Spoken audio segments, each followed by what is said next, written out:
Ayan o, mag-aahaw na siya. Tubig. Ay, may kasama akong vlogger ngayon o. Kilala mo sigurado to. Ayan. Si Alpax. Nagkakaroon mo tayo ganda dito naman. Lalaki o. Wala no? Ang ginagawa nila dito, isusuot nila dito yan. At pag sumisid nila sa init ito, pagka sumisid sila doon sa ilalim, hanggang hindi puno ito sa loob ito, hindi sila aahon. Kailangan lang gumagamit nga sila ng compressor para makatagal sila ng almost 30 hanggang isang oras doon sa ilalim ng tubig. Medyo matagal-tagal din po yun, pero pasanayan lang po talaga sa ganitong trabaho. Ngayon ko na lang uli nakapasyal.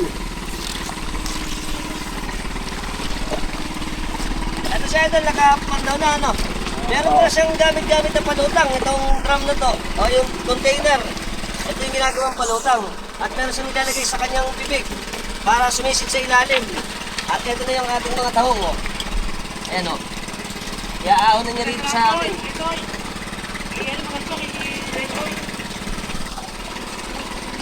Ayun pala, nakuha na pala yun, o. Patap natin ka sa dito. Yan na, ilangat ka.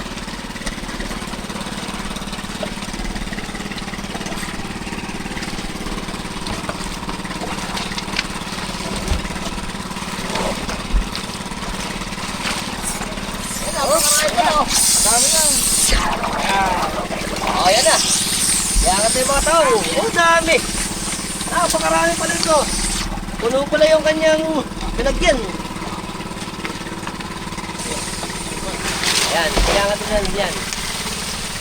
Kasi ang mga tahong ay dikit-dikit, kailangan tadyakan yan o kiikin para magkahiwa-hiwala yung mga tahong. Parang sumasayaw lang sila ng tinikling. Ah, tsaka